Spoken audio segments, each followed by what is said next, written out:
আসসালামু আলাইকুম, কেমন আছেন সবাই? আশা করছি ভালো আছেন।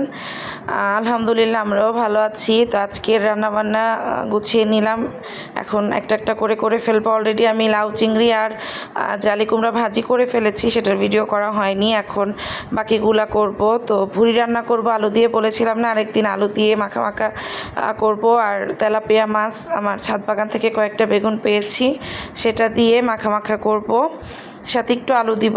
আর গরুর যে কিডনি বলে সেটা হচ্ছে আলু দিয়ে ভুনা ভুনা করবো। এই তো গরুর কিডনিটা আগে বসিয়ে দিয়েছি, আলু দিয়ে এটা প্রায় হয়ে এসেছে, এখন নামিয়ে ফেলবো। আর অন্য চুলায় ভুড়িটাও বসিয়ে দিয়েছি। এই তো এই ঝোলটা একবারে শুকিয়ে আলুটা একটু গলে গলে মাখা মাখা হয়ে যাবে।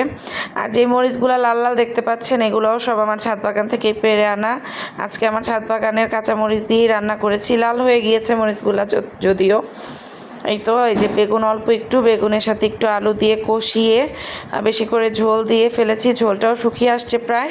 এখন মাছটা দিয়ে দিব। তো মাছটা একবারে ঝোলের সাথে মাখা মাখা হয়ে শুকনো শুকনো হয়ে যাবে, তারপর আমি নামিয়ে ফেলবো, গাঢ় ঝোল যেটাকে বলে। আর আমি বেগুন তরকারিতে জিরা দিয়ে খেতে ভালোবাসি, জিরার গুঁড়া দিয়ে নামিয়ে ফেলবো।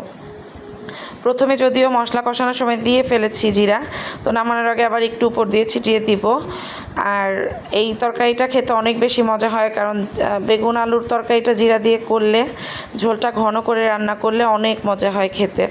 তো এই তরকারিটা একবারে শুকনা শুকনা হবে। এই যে দেখেন নামিয়ে ফেলেছি একবারে শুকনা শুকনা করে।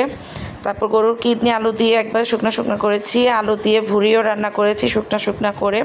আর বললাম না যে লাউ চিংড়ি আগেই করে ফেলেছি বেশি করে ধনিয়া পাতা দিয়ে, আর হচ্ছে জালি কুমড়া ভাজি। তো আজকের রান্নাবান্না এগুলাই ছিল, সব মিলিয়ে অনেক অনেক মজার রান্না করেছি আলহামদুলিল্লাহ। সবগুলা রান্নাই খুব সুন্দর, আমাদের পছন্দের রান্না। তো কেমন লেগেছে জানাবেন। ভালো থাকবেন সবাই। আসসালামু আলাইকুম, আল্লাহ হাফেজ।